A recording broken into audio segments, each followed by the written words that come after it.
ನಾವು ಎಲ್ಲರೂ ಕೆಟ್ಟವರು ಅಂತ ನಾನು ಹೇಳಿಲ್ಲ ಸರ್, Correct. ಹೇಳಕ್ಕಾಗಲ್ಲ. Correct. ಒಳ್ಳೆಯವರು, ಹಾನೆಸ್ಟ್ ಇದ್ದವ್ರು ಅಂತವ್ರು ಇದ್ದಾರೆ. ಈಗ ವಿನಯ್ ಕುಲಕರ್ಣಿ ಕೇಸ್ನಲ್ಲಿನೂ ಕೂಡ ನೋಡಿ, ಪೊಲೀಸ್ ಅಧಿಕಾರಿಗಳನ್ನೇ ಸಿಕ್ಕಾಕೊಂಡ್ರು. ಅದ್ರ ಕಂಡು ಹಿಡಿದವ್ರು ಯಾರು? Once again either police officer. Yes.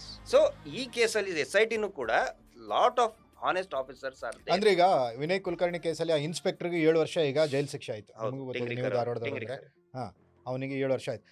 Literally ಪೊಲೀಸರು ವಿನಯ್ ಕುಲಕರ್ಣಿ ಬೂಟ್ ನೆಕ್ಕೋ ಕೆಲಸ ಮಾಡಿದ್ರಲ್ಲಿ ವಿನಯ್ ಕುಲಕರ್ಣಿ ಕೇಸಲ್ಲಿ. ಈಗ ಅದೇ ರೀತಿ ಧರ್ಮಸ್ಥಳದ ಕೇಸಲ್ಲೂ ಕೂಡ ಬೂಟ್ ನೆಕ್ಕೋ ಕೆಲಸಗಳನ್ನ ಅಲ್ಲಿ ಪೊಲೀಸರು ಮಾಡಿದ್ದಾರೆ. ಈಗಲೂ ಮಾಡ್ತಾ ಇದ್ದಾರೆ, ಕೆಲವೊಬ್ರು ಈಗಲೂ ಮಾಡ್ತಾ ಇದ್ದಾರೆ. ಸುಮ್ಮನೆ ಮಹೇಶ್ ಶೆಟ್ಟರ್ಗೆ ಗಡಿಪಾರ್ ಮಾಡೋದು. ಈಗ ಅವ್ರದ್ದು ಸ್ಟ್ರಾಟಜಿ ಹೆಂಗಿದೆ ಅಂದ್ರೆ, ಮಹೇಶ್ ಶೆಟ್ಟರ್ನ ಅಲ್ಲಿಂದ ಗಡಿಪಾರ್ ಮಾಡಬೇಕು, ನಾನು ಇಲ್ಲಿಂದ ಅಲ್ಲಿ ಹೋಗ್ಬಾರ್ದು. ಈಗ ನನ್ನ ಮೇಲೇನು ಮತ್ತೆ ಫ್ರೆಶ್ ಆಗಿ ಮೊನ್ನೆ ಕೇಸ್ ಹಾಕಿದ್ದಾರೆ ಧರ್ಮಸ್ಥಳ ಪೊಲೀಸ್ ಸ್ಟೇಷನ್ ಅಲ್ಲಿ. ಸುಮ್ಮನೆ ಒಂದು FIR ಹಾಕ್ಬಿಡೋದು. ಅಂದ್ರೆ ಅದನ್ನ ಕೇಸ್ ಬಿಲ್ಡಪ್ ಮಾಡಿ ನಾನು ಮಂಗಳೂರಿಗೆ ಹೋಗ್ಬಾರ್ದು, ಮಹೇಶ್ ಶೆಟ್ಟರು ಮಂಗಳೂರು ಬಿಟ್ಟು ಈ ಕಡೆ ಬರ್ಬೇಕು. ಓಕೆ, ಹೌದು ಸರ್. ಈಗ ಮಹೇಶ್ ಶೆಟ್ಟಿ, ತಿಮರೋಡಿ ಮತ್ತೆ ನಿಮ್ಮ ಮಧ್ಯದಲ್ಲೂ ಹಲವು ಗೊಂದಲಗಳನ್ನು ಮೂಡಿಸ್ಲಿಕ್ಕೆ ಟ್ರೈ ಮಾಡಿದ್ರು. ಓಕೆ, ನೀವಿಬ್ರು ಅಂದ್ರೆ ಇದೆಲ್ಲ ಡಿವೈಡ್ ಅಂಡ್ ರೂಲ್ ಅನ್ನೋ ತರ. ಓಕೆ, ಅಷ್ಟು ಸ್ವಲ್ಪ ನಿಮ್ಮ ಬಾಂಧವ್ಯ ಗಟ್ಟಿಯಾಗಿತ್ತು. ಈಗಲೂ ಇದೆ. ಓಕೆ, ಈಗಲೂ ಇದೆ. ಹಾ, ಆ ಥರ ವಿಚಾರ ಯಾವತ್ತಿಗೂ ಕೂಡ ಬಂದೇ ಇಲ್ಲ. ಭಿನ್ನಾಭಿಪ್ರಾಯಗಳು ಇದೆ. ಯಾವ ಥರ ಭಿನ್ನಾಭಿಪ್ರಾಯಗಳು? ಈ ಅತ್ಯಾಚಾರಿಗಳನ್ನು ಎಲ್ಲಿ ಗಲ್ಲಿಗೇರಿಸಬೇಕು? ಪರಪ್ಪನ ಅಗ್ರಹಾರದಲ್ಲಿ ಗಲ್ಲಿಗೇರಿಸ್ಬೇಕಾ, ತಿಹಾರ್ ಜೈಲಿನಲ್ಲಿ ಗಲ್ಲಿಗೇರಿಸ್ಬೇಕಾ, ಅಥವಾ ಧರ್ಮಸ್ಥಳದ ಮೇನ್ ಆರ್ಚ್ನಲ್ಲಿನೇ ಗಲ್ಲಿಗೇರಿಸ್ಬೇಕಾ? ಈ ವಿಚಾರದಲ್ಲಿ ಭಿನ್ನಾಭಿಪ್ರಾಯ ಇದೆ ಹೊರತು ನಮ್ಮ ಒಂದು ಆತ್ಮೀಯತೆ, ಹೋರಾಟ, ದೂರದೃಷ್ಟಿ, ನಿಮ್ಮ ಗುರಿ, ಅದಕ್ಕೆ ಯಾವುದು ಭಿನ್ನಾಭಿಪ್ರಾಯಗಳು ಇಲ್ಲ.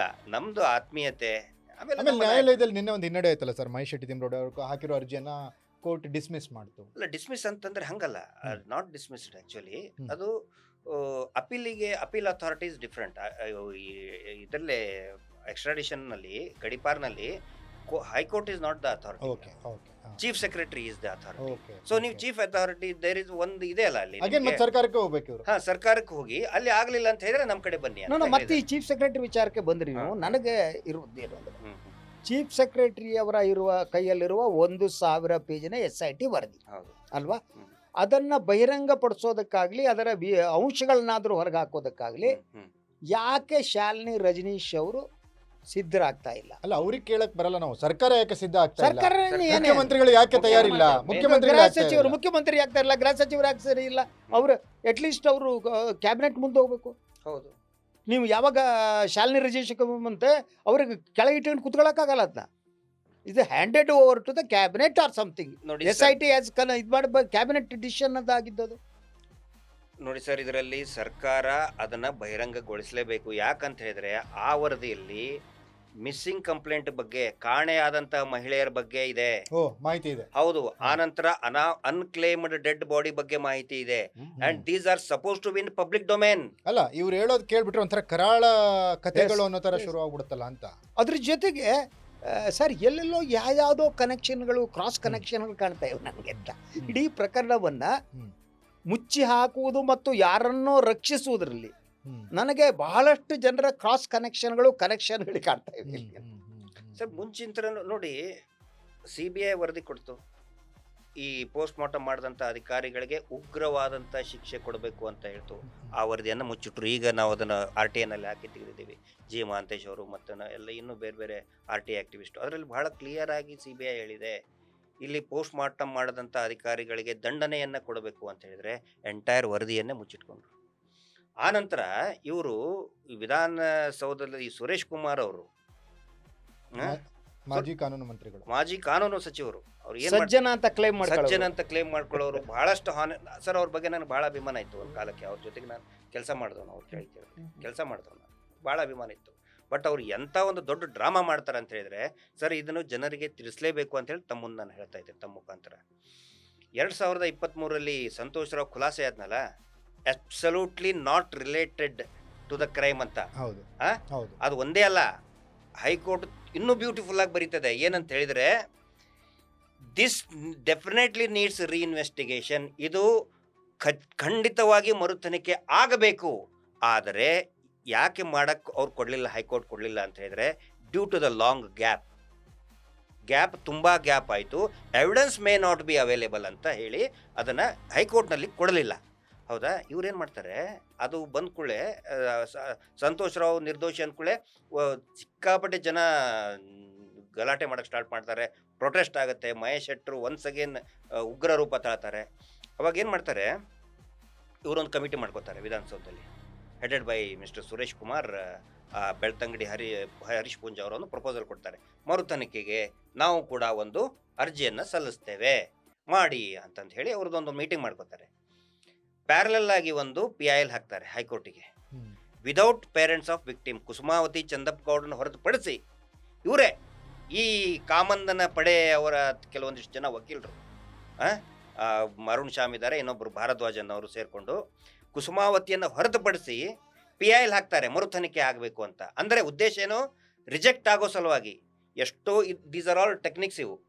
ಎಷ್ಟೋ ಅರ್ಜಿಗಳನ್ನು ಏನು ಮಾಡ್ತಾರೆ, ಅದು ರಿಜೆಕ್ಟ್ ಆಗಬೇಕಂತಾನೆ ಮಾಡ್ತಾರೆ. ಇವ್ರು ಏನು ಮಾಡ್ತಾರೆ, ಕುಸುಮಾವತಿಯನ್ನು ಹೊರತುಪಡಿಸಿ PIL ಹಾಕ್ತಾರೆ ಹೈಕೋರ್ಟಲ್ಲಿ. ಹೈಕೋರ್ಟ್ ಏನು ಹೇಳುತ್ತೆ, ಇದು ಲೋಕಸ್ ಸ್ಟ್ಯಾಂಡಿ ಇಲ್ಲ, ಯಾವುದೇ ಕ್ರಿಮಿನಲ್ ಕೇಸ್ನಲ್ಲಿ ಲೋಕಸ್ ಸ್ಟ್ಯಾಂಡಿ ಇರಬೇಕು. ಲೋಕಸ್ ಸ್ಟ್ಯಾಂಡಿ ಇಲ್ಲ, ಆ ಪೇರೆಂಟ್ಸ್ದು ಇದರಲ್ಲಿ ಸಿಗ್ನೇಚರ್ ಇಲ್ಲ ಅಂಥೇಳಿ ರಿಜೆಕ್ಟ್ ಮಾಡ್ತಾರೆ. ಇವರು ಅದನ್ನೇ ರಿಜೆಕ್ಟ್ ಮಾಡಿದ್ದನ್ನು ಸುರೇಶ್ ಕುಮಾರ್ ಅವರು ಹೇಳ್ತಾರೆ, ಅಯ್ಯೋ ಹೈಕೋರ್ಟ್ ರಿಜೆಕ್ಟ್ ಮಾಡ್ತು, ಮರು ತನಿಖೆ ಬೇಡ ಅಂತೇಳಿ, ಇನ್ನು ನಾವು ಯಾಕೆ ಹೇಳಬೇಕು, ಬೇಡ ಅಂತ ಹೇಳ್ಬಿಡ್ತಾರೆ. So this is the drama mister Suresh Kumar and other MLAs. ತೋರಿಕೆಗೇನು ನಾವು ಮಾಡ್ಸಕ್ಕೆ ಹೇಳ್ಬಿಟ್ಟವಪ್ಪ ಅಂಥೇಳಿ. ಈ ಪಂಚಾಯತಿ ಒಂದು ಈಗ ಹೊಡೆದಾಡ್ಸಕ್ಕೆ ಹಚ್ಚೋದು ಇವರೇ, ಅದನ್ನು ಪಂಚಾಯತಿ ಮಾಡೋಕೆ ಇವರೇ ಒಂದು ಪಂಚಾಯತಿನ ಮಾಡೋದು, ಪಂಚಾಯತಿ ಮೆಂಬರ್ಗಳೆಲ್ಲ ಇವರೇ. ಬೇಡಪ್ಪ ಅಂತ ಹೇಳ್ಬಿಡೋದು. ಈ ರೀತಿ ಡ್ರಾಮಾಗಳನ್ನು ಸರ್, ಇದನ್ನ ನಾನು ಏನು ಹೇಳ್ತಾ ಇದ್ದೀನ, ಯಾವುದು ಕೂಡ ನನ್ನ ಮಾತುಗಳಲ್ಲ, ಎವ್ರಿಥಿಂಗ್ ಡಾಕ್ಯುಮೆಂಟೆಡ್. RTI ನಿಂತರ ಪಡೆದಂಥ ದಾಖಲೆಗಳಲ್ಲಿ ಇದ್ದದ್ದನ್ನೇ ನಾನು ಹೇಳ್ತಾ ಇದ್ದೀನಿ. ಸರಿ, ಇದು ಇವ್ರು ಹೇಳೋದನ್ನೆಲ್ಲ ಕೇಳ್ಬಿಟ್ರೆ, ಈ ದಾಖಲೆಗಳನ್ನು ಗಮನಿಸೋದಾದ್ರೆ ಇವತ್ತಲ್ಲ ನಾಳೆ ಇವರು ತಪ್ಪಿತಸ್ಥರು ಬಚಾವಾಗ್ಲಿಕ್ಕೆ ಸಾಧ್ಯನೇ ಇಲ್ಲ. ಸಾಧ್ಯ ಇಲ್ಲ ನನಗನ್ಸುತ್ತೆ. ಈಗ ಸುಪ್ರೀಂ ಕೋರ್ಟ್, ಯಾಕಂದರೆ ನೋಡಿ 40 ಜನ ಲಾಯರ್ ಇದ್ರಂತೆ. It was shocking to me. ಯಾವುದೇ ಕೇಸ್ದಲ್ಲಿ 40 ಜನ ಲಾಯರ್ ಇರೋದು, ಅದರಲ್ಲಿ ಟಾಪ್ ಮೋಸ್ಟ್ ಲಾಯರ್ಸ್ ಇರೋದು, ಮತ್ತು ಇವರು ಮೊದಲಿಂದ 6 ತಿಂಗಳಿಂದ ಕೊಟ್ಟ ದಾಖಲೆಗಳನ್ನು ಹೈಕೋರ್ಟ್ ಪರಿಶೀಲನೆ ಮಾಡಿ ಎಡ್ಮಿಟ್ ಮಾಡೋದು. ಅಲ್ಲ ಸರ್, ತೀರಾ ಇತ್ತೀಚಿನ ಕೆಲವು ತೀರ್ಪುಗಳನ್ನು ನೋಡಿದ್ರೆ, ಪ್ರಜ್ವಲ್ ರೇವಣ್ಣನ ಕೇಸ್ ಆಗಿರ್ಬೋದು, ದರ್ಶನ್ ಆಗಿರ್ಬೋದು, ಅದಾದ್ಮೇಲೆ ವಿನಯ್ ಕುಲಕರ್ಣಿ ಕೇಸ್ ಆಗಿರ್ಬೋದು, ಇದೆಲ್ಲ ನೋಡಿದ್ರೆ ಧರ್ಮಸ್ಥಳದವರೆಗೂ ಇದೇ ಸ್ಥಿತಿ ಬರುತ್ತೆ ಅಂತ. ಖಂಡಿತ ಬರುತ್ತೆ ಸರ್, ಖಂಡಿತ ಬರುತ್ತೆ. ನೋಡಿ, ಇವರು ಯಾಕೆ ಇಷ್ಟು ದಿನ ಬಚಾವಾಗ್ತಾ ಬಂದರು ಅಂತ ಹೇಳಿದ್ರೆ, ಈ ಪ್ರಜ್ವಲ್ ರೇವಣ್ಣ ರಾಜಕಾರಣಿ, ವಿನಯ್ ಕುಲಕರ್ಣಿ ರಾಜಕಾರಣಿ, ದೇವಸ್ಥಾನದ ಅಧಿಕಾರಿ ಅಲ್ಲವರು. ಇವರು ದೇವಸ್ಥಾನ ಇರೋದ್ರಿಂದ ಅದನ್ನು ಎನ್ಕ್ಯಾಶ್ ಮಾಡಿಕೊಂಡ್ರು. ಮುಂದೆ ಪ್ರತಿ ಸಾರಿನೂ ಕೂಡ ದೇವಸ್ಥಾನನ ಮುಂದಿಟ್ಟರು, ಅದ್ರ ಹಿಂದೆ ಅಡಿಕೊಂಡ್ರು. ಈ ಸಾರಿ ಹಾಗೆ ಮಾಡೋಕ್ಕಾಗಲ್ಲ. ಆನಂತರ ಈ ದೇಶದ ಕಾನೂನು ತುಂಬ ಬ್ಯೂಟಿಫುಲ್ ಇದೆ. ಬಟ್ ಏನಂತ ಹೇಳಿದ್ರೆ, ದೂರು ಕೊಟ್ಟಂಥವ್ರು, ಹೋರಾಟ ಮಾಡ್ತಕ್ಕಂಥವ್ರು ಗಟ್ಟಿಯಾಗಿ ನಿಂತ್ಕೋಬೇಕು. ಅವಾಗ ಈ ದೇಶದ ಸಂವಿಧಾನದ beauty of constitution, beauty of law ಅವಾಗ ಗೊತ್ತಾಗುತ್ತೆ. ತಪ್ಪಿಸ್ಕೊಂಡು ಹೋಗಕ್ಕೆ ಸಾಧ್ಯನೇ ಇಲ್ಲ. ನಾವು ಹೇಳ್ತಾ ಇರೋದು ಪ್ರತಿಯೊಂದನ್ನು ಕೂಡ ದಾಖಲೆಗಳು, ಅವರು ಹೇಳಿದಂತಹ ಮಾತುಗಳನ್ನೇ ಅವ್ರಿಗೆ ತೋರಿಸ್ತಾ ಇದ್ದೀವಿ ನಾವು. ಕರೆಕ್ಟ್. ಅಷ್ಟು ಸ್ಟ್ರಾಂಗ್ ಆಗಿ ದಾಖಲೆಗಳಿದ್ದಾಗ ಅಲ್ಲಿ ಅನಾಹುತಗಳು, ಅಕ್ರಮಗಳು, ಅಪರಾಧಗಳು ನಡೆದಿರೋದ್ರಿಂದನೇ ಇವ್ರಿಗೆ ಇಲ್ಲಿವರೆಗೂ ಈ ಹೋರಾಟವನ್ನು ತೆಗೆದುಕೊಂಡು ಹೋಗ್ಲಿಕ್ಕೆ ಸಾಧ್ಯ ಆಯಿತು. ಎಸ್, ಆದರೆ ಅದಕ್ಕೆ ಭಾಳ ಇಂಪಾರ್ಟೆಂಟ್ ಏನು ಗೊತ್ತಾ ಸರ್, ಈಗ ಒಂದು ಸಾಕ್ಷಿದಾರರಿಗೆ ರಕ್ಷಣೆಯನ್ನು ಕೊಡಬೇಕು ಅಂತ ನಾನು ಹೇಳಿದ, that's a most important thing. ಹೌದು. ಸೊ ಇಂಥದ್ದು ಭಾಳ ಅಪರೂಪದ ಪ್ರಕರಣ ಅಂತ ನನಗೆ ಅನ್ಸುತ್ತೆ. ಯಾಕಂದರೆ ಸಾಕ್ಷ್ಯಗಳೆಲ್ಲ ರಕ್ಷಣೆ ಮಾಡೋದಿರುತ್ತಲ್ಲ, ಈ ಒಂದು ರೀತಿ ಆ ಹತ್ಯೆಗಳ ಸಾಕ್ಷ್ಯ ನಾಶ ಆಗೋಗ್ಬಿಟ್ಟಿದೆ. ಈಗ ಇರುವವರನ್ನ ಸಾಕ್ಷಿಗಳಾದ್ರೂ ಉಳಿಸ್ಕೋಬೇಕಲ್ಲ. ಅಲ್ಲ ಸರ್, ಈಗ ಸುಪ್ರೀಂ ಕೋರ್ಟ್ ನಿನ್ನೆ ಒಂದು ಅಭಿಪ್ರಾಯ ವ್ಯಕ್ತಪಡಿಸಿದೆ, ಯಾರಿಂದ ತನಿಖೆ ಮಾಡಿಸ್ಬೇಕು ಅನ್ನೋದನ್ನ ನಿರ್ಧರಿಸಿ ಹೇಳಿ, ಲಿಖಿತವಾಗಿ ತಿಳಿಸಿ ಅಂತ ಹೇಳಿದ್ರೆ. ಸರ್, ಅದೇನ್ ಬಂತು ಅಂತ ಹೇಳಿದ್ರೆ ಕ್ವಶನ್, ಈಗ CBIನೂ ಮಾಡಾಗಿದೆ, ಸ್ಟೇಟ್ ಅಂತರೂ ಮುಂಚೆನೆ ಮಾಡಿದ್ದಾರೆ. ಅದಕ್ಕಿಂತ ಮುಂಚೆ ಫಸ್ಟು ಅಲ್ಲಿ ಡಿಸ್ಟ್ರಿಕ್ಟ್ ಪೊಲೀಸ್ ಮಾಡಿದ್ರು, ಅದಾದ ನಂತರ CID ಕೊಟ್ಟರು. CID ಬರೀ 18 ದಿನದಲ್ಲಿ ವರದಿ ಸಲ್ಲಿಸ್ತು. ಆನಂತರ CID 2ನೇ ವರದಿ ಕೊಟ್ಟರು. CID 2ನೇ ವರದಿ ಕೊಟ್ಟ ಮೇಲೆ CBI 2013 ನವೆಂಬರ್ 6ನೇ ತಾರೀಕಿಗೆ CBIಗೆ ಕೊಡ್ತಾರೆ. ಅಂದರೆ ಕ್ಯಾಬಿನೆಟ್ ಡಿಸಿಷನ್ ಆಗುತ್ತೆ. CBI ಆದೇಶ ಮಾಡಿ 5 ತಿಂಗಳ ಆದ ಮೇಲೆ CBI ಸ್ಟಾರ್ಟ್ ಮಾಡಿದೆ. That is also point to B observed ಇಲ್ಲಿ. ಹೌದು ಸರ್, ಯೂಶುವಲಿ CBI ಈಗ ಕೊಟ್ಟಿದ್ದಾರೆ, ಕ್ಯಾಬಿನೆಟ್ ಡಿಸಿಷನ್ ಆಗಿದೆ ಅಂದ್ರೆ ಟಕ್ಕನೆ ರಾತ್ರಿನೇ ಬರ್ತಾರೆ. ಇಲ್ಲಿ 5 ತಿಂಗಳ ಆದ ಮೇಲೆ ಬರ್ತಾರೆ. ಸಾಕ್ಷಿ ನಾಶ ಆಗ್ಲಿ ಅಂತ ಕಾಯ್ತಾ ಇದ್ದಾರೆ. ನೋಡಿ ಸರ್, ಇಲ್ಲ ಸರ್, ಇನ್ನೊಂದು ಗಮನಿಸಿ ಸರ್, ನೀವು ತಾವು ಕೂಡ ರಾಜಕೀಯ ವಿಶ್ಲೇಷಣೆ ಮಾಡ್ತೀರಿ. ಆ ಟೈಮಿಗೆ ಈ change of political power corridor shift ಆಗ್ತಾ ಇತ್ತು 2013. ಹೌದು 14ಕ್ಕೆ ಸೆಂಟ್ರಲ್ ಅಲ್ಲಿ ಬಿಜೆಪಿ ಬಂದಿತ್ತು. 2013 ಕಂಪ್ಲೀಟ್ ಈ ಕುಟುಂಬ ಏನಿದೆಯಲ್ಲ ಕಾಂಗ್ರೆಸ್ಸಿನ ಬಕೆಟ್ ಹಿಡ್ತಾ ಇತ್ತು, ಕಾಂಗ್ರೆಸ್ ಬಕೆಟ್ ಹಿಡ್ತಾ ಇತ್ತು.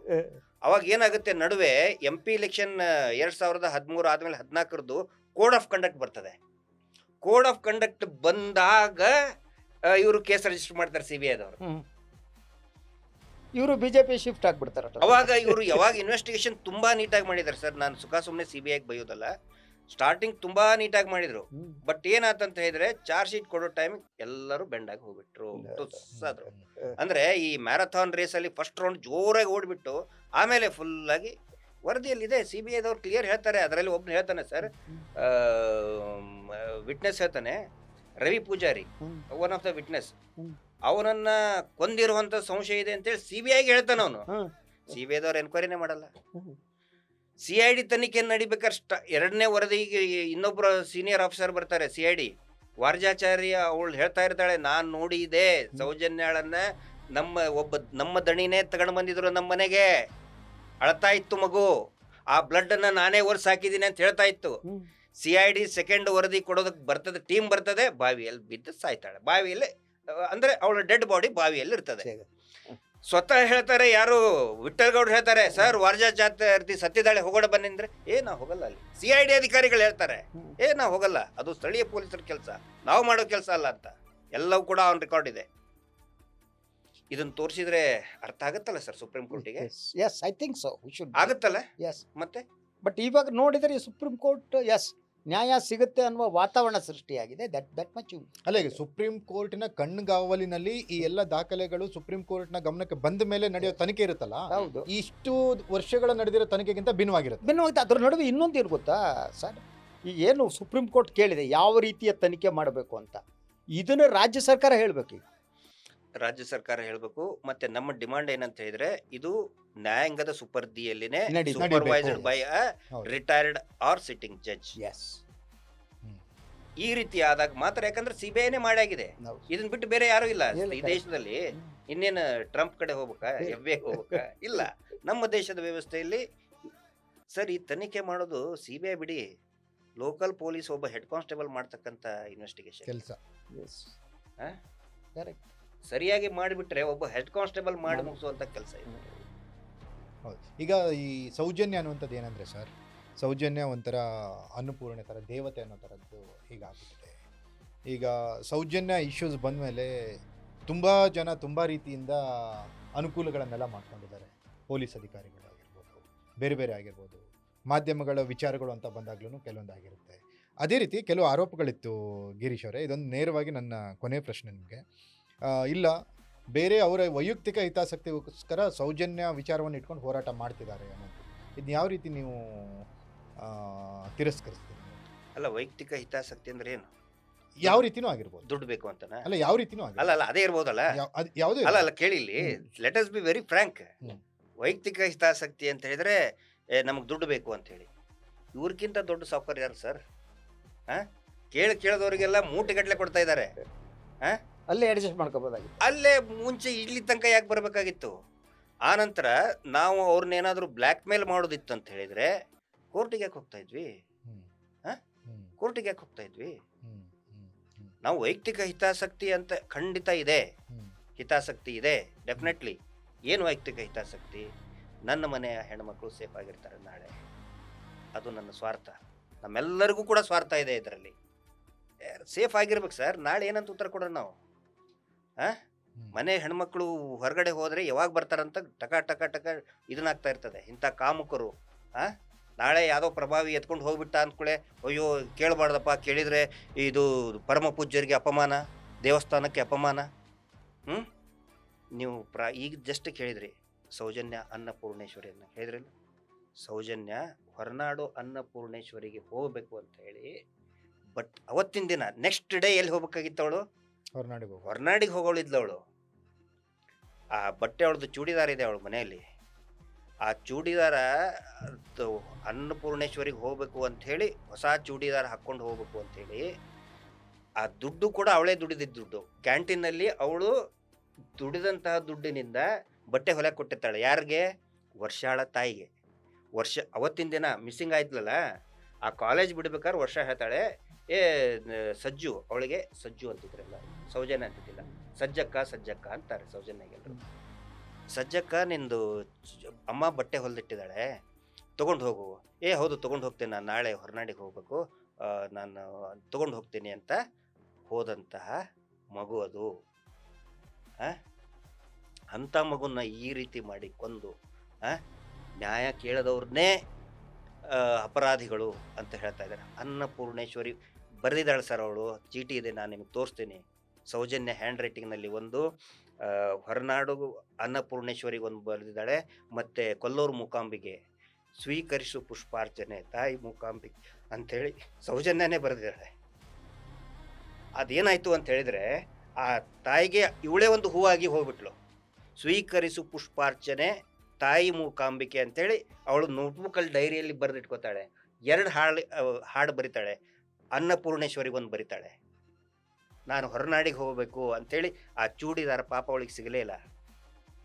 ಅವಳ ಒಳ ಉಡುಪನ್ನು ಕೂಡ ಇವರು ಕದ್ದಿಟ್ಟು, ಪೊಲೀಸರು ಕದ್ದಿಟ್ಟು ನಿಜವಾದ ಅಪರಾಧಿಗಳನ್ನು ರಕ್ಷಣೆ ಮಾಡೋದಕ್ಕೆ ಪೊಲೀಸರು ಒಳ ಉಡುಪನ್ನು ತಾಯಿ ಕಡೆ ಅಂತ ತಗೊಂಡು ಬಂದು ಪ್ಲಾಂಟ್ ಮಾಡ್ತಾರೆ. ಪೊಲೀಸರಿಗೆ ಮೊದಲು ಗಲ್ಲು ಶಿಕ್ಷೆ ಆಗಬೇಕು, ಪೊಲೀಸರನ್ನ ಇವ್ರನ್ನ ಅಪರಾಧಿಗಳನ್ನಾಗಿ ಮಾಡಬೇಕು ಫಸ್ಟ್. ನಾನು ಅದು ಖಂಡಿತವಾಗ್ಲೂ ಸಾಧ್ಯ ಆಗುತ್ತೆ, ಖಂಡಿತವಾಗ್ಲೂ ಸಾಧ್ಯ ಆಗುತ್ತೆ.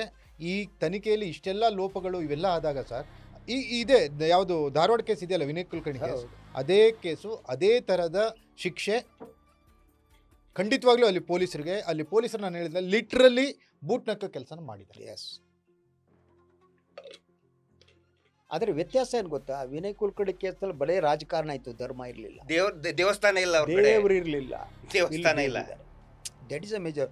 ರಾಜಕಾರಣ ಮತ್ತು ಧರ್ಮ ಸೇರ್ತು ಅಂತ ಕಡೆ ಏನು ನಾಶ ಆಗುತ್ತೆ ಅನ್ನೋದು ನಮ್ಗೆ ಗೊತ್ತಿದೆ. ಅವೆರಡರೂ this deadly combination, very deadly. ಅಲ್ಲ ಸರ್, ಅಷ್ಟೆಲ್ಲ ಆರೋಪಗಳಿರೋರನ್ನ ರಾಜ್ಯಸಭೆಗೆ ಕರ್ಕೊಂಡು ಹೋಗ್ತಾರೆ, ಇದನ್ನ ಮಾಡ್ತಾರೆ. ಅಲ್ಲ, ಪ್ರೆಸಿಡೆಂಟ್ ಮಾಡೋರಿದ್ರು, ಅವ್ರನ್ನ ರಾಷ್ಟ್ರಪತಿ ಮಾಡೋರಿದ್ರು. ಇವ್ರು ಹೆಂಗೆ ಅದು ಟಿವಿನಲ್ಲೆಲ್ಲ ಬಂತು, ರಾಷ್ಟ್ರಪತಿ ಕ್ಯಾಂಡಿಡೇಟ್. ಇವ್ರು ಅದನ್ನ ಇಟ್ಕೊಂಡು ಏನು ಮಾಡ್ತಾರೆ, ಜಡ್ಜ್ಗಳ ಮೇಲೆ ಕಂಟ್ರೋಲ್ ಇಟ್ಕೊತಾರೆ ಇವರು. ಯಾಕಂದ್ರೆ ಜಡ್ಜ್ಗಳನ್ನ ನಾಮಿನೇಟ್ ಮಾಡೋದು, ಅವ್ರನ್ನ ಟ್ರಾನ್ಸ್ಫರ್ ಮಾಡೋದು ಎಲ್ಲ ಪ್ರಶ್ನೆ. ಇನ್ನೇನು ರಾಷ್ಟ್ರಪತಿ ಆಗಲ್ಲ, ಹೆಲ್ತ್ ಕೆಟ್ಟೋಗ್ಬಿಟ್ಟಿದೆ, ವಯಸ್ಸು. ಅಲ್ಲ, ನಾವು ಹೇಳೋದು ಅವರು ಬದುಕಲಿ, ಇನ್ನೂ 100 ವರ್ಷ ಬದುಕಲಿ. ಅವರ ಅಧಪತನ, ಅವರು ಯಾರ ರಕ್ಷಣೆಯನ್ನ ಮಾಡಿದ್ದಾರೆ ಅವರು ಜೈಲಿಗೆ ಹೋಗಿ ಶಿಕ್ಷೆ ಅನುಭವಿಸೋದನ್ನ ಇವರು ಕೂಡ ಜೈಲಿನಲ್ಲೇ ಕೂತ್ಕೊಂಡು ಕಣ್ಣಾರೆ ನೋಡ್ಲಿ. ಇದರಲ್ಲಿ ಯಾರ್ದು ತಪ್ಪಿದೆ ಅವರಿಗೆ ಶಿಕ್ಷೆ ಮಾತ್ರ. ಆರೋಗ್ಯ ಕೊಡ್ಲಿ, ನಾವು ಅವ್ರ ಕೆಟ್ಟದ್ದನ್ನ ಬಯಸಲ್ಲ. No physical harm. ನಾವು ಪೀಸ್ ಲವರ್ಸ್, ನಾವು ಶಾಂತಿಯನ್ನ ಬಯಸ್ತೇವೆ. ಬಟ್ ಅವರು ಇನ್ನೂ 100 ವರ್ಷ ಆರೋಗ್ಯವಾಗಿನೇ ಬದುಕಲಿ ಅಂತ ನಾವು ಹೇಳ್ತೀವಿ. ಎಸ್, ಥ್ಯಾಂಕ್ ಯು ಗಿರೀಶ್ ಅವರೇ. ಇಷ್ಟೊತ್ತು ಭಾಗವಹಿಸಿ ಈ ಸೌಜನ್ಯ ಶಕ್ತಿಯ ಬಗ್ಗೆ, ಸೌಜನ್ಯ ತಾಯಿಯ ಬಗ್ಗೆ, ಸೌಜನ್ಯ ದೇವತೆಯ ಬಗ್ಗೆ ಇಷ್ಟೆಲ್ಲ ನೈಜ ಅಂಶಗಳನ್ನು ವೀಕ್ಷಕರಿಗೆ ತಿಳಿಸ್ಕೊಟ್ಟಿದ್ದಕ್ಕೆ thank you very much. Thank you sir. ನಿಮಗೂ ಕೂಡ ಥ್ಯಾಂಕ್ಸ್, ಗಿರೀಶ್ ಅವ್ರನ್ನ ಕರೆಸಿ ನಿಜ ಏನು ಅನ್ನೋದನ್ನು ಜನರಿಗೆ ತಿಳಿಸಿದ್ದಕ್ಕೆ ಥ್ಯಾಂಕ್ ಯು. ನೋಡಿದ್ರಲ್ಲ ವೀಕ್ಷಕರೇ, ಈ ಸೌಜನ್ಯ ಅನ್ನುವಂಥದ್ದಿದೆಯಲ್ಲ, ಒಂದು ಶಕ್ತಿ, ಒಂದು ದೇವತೆ ಅಂತ. ಸೌಜನ್ಯ ಅವರ ಆ ದುರಂತ ಅಂತ್ಯಕ್ಕೆ ಯಾರು ಕಾರಣರಾಗಿದ್ದಾರೆ, ಅವರಿಗೆ ಸೌಜನ್ಯ ಹೇಗೆ ಅವ್ರದ್ದು ಕೊನೆ ಆಯಿತು, ಅದಕ್ಕಿಂತ ಹೀನಾಯ ಕೊನೆಯಾಗಲಿ ಅಂತ ಹೇಳಿ ಪ್ರತಿಯೊಬ್ಬ ಸಾರ್ವಜನಿಕರು ಕೂಡ ಈಗ ಆಕ್ರೋಶವನ್ನು ವ್ಯಕ್ತಪಡಿಸ್ತಿದ್ದಾರೆ. ಇದಾಗಿತ್ತು ವಿಶೇಷ ಸಂವಾದ ನೆಲ ಜಲ ಭಾಷೆಗಾಗಿ. ನೋಡ್ತಾ ಇರಿ ಫೋಕಸ್ ಟಿವಿ. ಈಗ ಅದೇ ರೀತಿ ಧರ್ಮಸ್ಥಳದ ಕೇಸಲ್ಲೂ ಕೂಡ ಬೂಟ್ ನೆಕ್ಕೋ ಕೆಲಸಗಳನ್ನು ಅಲ್ಲಿ ಪೊಲೀಸರು ಮಾಡಿದ್ದಾರೆ.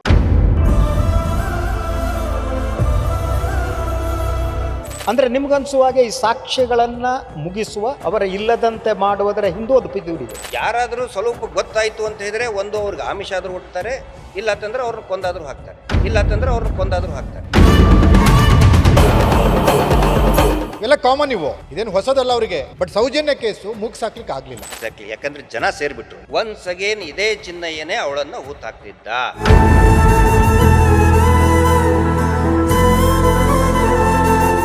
ಸೌಜನ್ಯ ಪ್ರಕರಣ ಒಂದು ತಾರ್ಕಿಕ ಅಂತ್ಯಕ್ಕೆ ಮುಟ್ಟಿದ್ರೆ ಈ ಥರದ 100 ಪ್ರಕರಣಗಳು ಹೊರಗೆ ಬರ್ತವೆ. ಧರ್ಮೋದ್ಯಮಿಗಳು ಅಂತ ಧರ್ಮಾಧಿಕಾರಿಗಳಲ್ಲ, ಧರ್ಮೋದ್ಯಮಿಗಳು. ಆ ಧರ್ಮೋದ್ಯಮಿಗಳ ಬಣ್ಣ ಬಯಲಾಗುತ್ತೆ. ಯಾಕೆ